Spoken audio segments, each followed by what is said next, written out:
ঢাকঢোল বাজছে, নাচছে সবাই। অশ্বারোহীর দল এগিয়ে যাচ্ছে সামনে। নৃতাত্ত্বিক জনগোষ্ঠীর লোকেরাও সামিল হয়েছেন আনন্দ আয়োজনে। একের পর এক এগিয়ে যাচ্ছে হাজার বছরের বাঙালি সংস্কৃতির সব অনুষঙ্গ। ফ্যাসিবাদের প্রতীক ছিল সবার নজরে। সোমবার পহেলা বৈশাখের নববর্ষ আনন্দ শোভাযাত্রায় গিয়ে এ দৃশ্য দেখা যায়।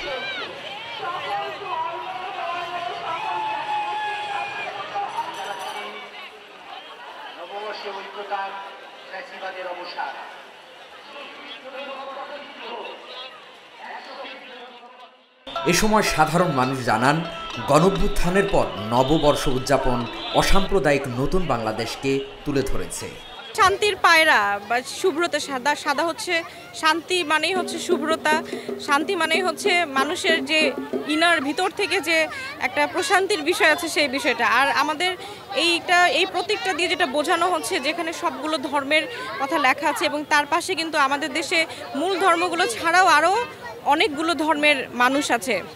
সো যেটা হচ্ছে যে এটা দিয়ে বোঝাচ্ছে যে আসলে আমাদের দেশে আমাদের সব কিছু ভুলে গিয়ে সকল ধর্ম, সকল জাতি, সকল বর্ণ, সকল গোষ্ঠীর মানুষের একসাথে শুধুমাত্র শান্তির জন্য সুন্দরভাবে দেশটাকে বেঁচে থাকা দরকার।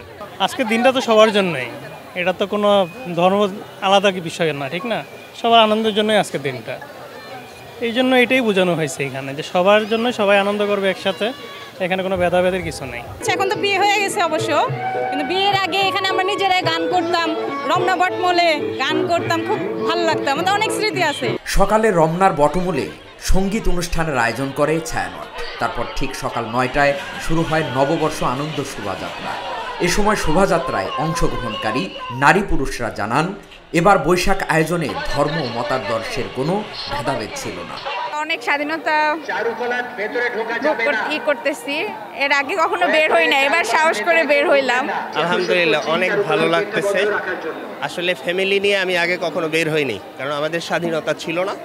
আমাদের সংস্কৃতির নামে আমাদের ভিন্ন সংস্কৃতি চাপিয়ে দেওয়া হয়েছিল, কিন্তু এবছর আমাদের প্রাণের সংস্কৃতি পালন হচ্ছে। এজন্য ভবিষ্যৎ প্রজন্মের সাথে পরিচয় করিয়ে দেওয়ার জন্য ফ্যামিলি সহ বের হয়েছি। প্রতি বছর অন্যের ধর্মটাকে আমাদের সংস্কৃতি বলে আমাদের উপরে চাপিয়ে দেওয়া হতো। যে যার ধর্ম পালন করবে তাতে সমস্যা নেই, কিন্তু সার্বজনীন করতে গেলে সবার অ্যাকসেপ্টেন্স দরকার। এবছর সেটা নেই। এবছর আমাদের প্রাণের সংস্কৃতি আমরা আনন্দ শোভাযাত্রা করতেছি। ক্যাম্পাসে আসার পরেও এটা প্রথম নববর্ষ, তো আরও বেশি ভালো লাগছে। এত বছর পর পরিপূর্ণভাবে আনন্দ শোভাযাত্রা যেটা হচ্ছে, নতুন নামে নতুনভাবে, অনেক ভালো লাগছে। আর নতুন অনেক মোটিভ দেখতে পাচ্ছি, আবার আমাদের স্বৈরাচার বিরোধী সেটাকেও আবার রিবিল্ড করা গেছে, সব মিলে ভালো লাগছে। প্রতি বছরের চেয়ে এবারের শোভাযাত্রায় বৈচিত্র্য বেশি থাকলেও সমাগম কিছুটা কম হয়েছে। তবে মানুষের মনে কোনো ভয় বা আতঙ্ক ছিল না বলে জানান অনেকে। এ সময় প্রশাসনের প্রশংসাও করেছেন তারা। আইন শৃঙ্খলা পরিস্থিতি এবার গতবার সববারের তুলনায় এবার মনে হচ্ছে সবচেয়ে বেশি আমরা সিকিউর, এটা মনে হচ্ছে আগের থেকে অনেক বেটার মনে হচ্ছে। যে এই যে এখন আমরা এখানে আসছি, মনে হচ্ছে যে খুবই স্বতঃস্ফূর্তভাবে সবাই অংশগ্রহণ করছে এবং মনে হচ্ছে না যে এখানে কোনো প্রবলেম হতে পারে। আগে থেকে অনেক ভালো উদযাপন হয়েছে, খুব উপভোগ করলাম এটা।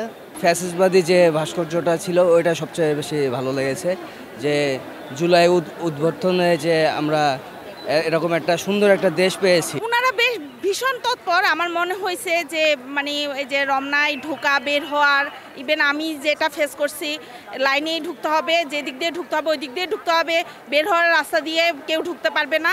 অন্যবারের মানে অন্যান্য বার আরও একটু মানে বেশি গ্যাদারিং হয়, এবার অত গ্যাদারিং নাই, ভালো লাগতেছে।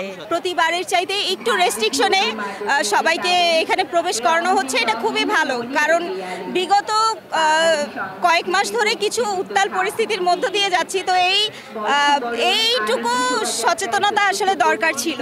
শোভাযাত্রা শেষে আয়োজক, প্রশাসন ও সাধারণ মানুষের প্রতি কৃতজ্ঞতা জানিয়েছেন ঢাকা বিশ্ববিদ্যালয়ের উপাচার্য। তিনি বলেন, নতুন বাংলাদেশে ঐক্যের প্রতীক ছিল এবারের চারুকলার শোভাযাত্রা।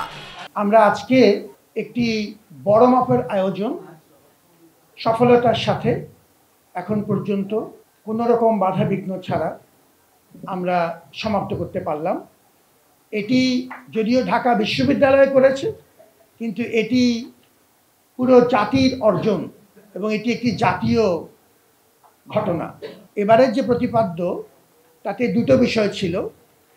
একটি হচ্ছে একটি নিবর্তনমূলক স্বৈরাচারী প্রশাসনিক এবং সামাজিক রাজনৈতিক ব্যবস্থার অবসানে জাতির উল্লাস এবং আনন্দ সেটি তুলে ধরা, এবং আরেকটি ছিল ঐক্য এবং সম্প্রীতির ডাক, এবং সেটি শুধু বাংলাদেশের জন্য নয়, সেটি সারা পৃথিবীর বিভিন্ন প্রান্তে নিপীড়িত অত্যাচারিত মানুষের সাথেও তাদের প্রতি সহমর্মিতার প্রকাশ এবং তাদের বিভিন্ন ন্যায্য আন্দোলনে আমাদের যে আন্তরিক সমর্থন সেটিরও প্রকাশ করা। এবার সবচাইতে বর্ণাঢ্য, সবচাইতে বৈচিত্র্যপূর্ণ, সবচাইতে ওই অর্থে যদি বলি জাঁকজমকপূর্ণ আয়োজন হয়েছে। নতুন বাংলাদেশে নববর্ষ উদযাপন, নববর্ষ আনন্দ শোভাযাত্রা থেকে হাকিম মাহি, ঢাকা জার্নাল।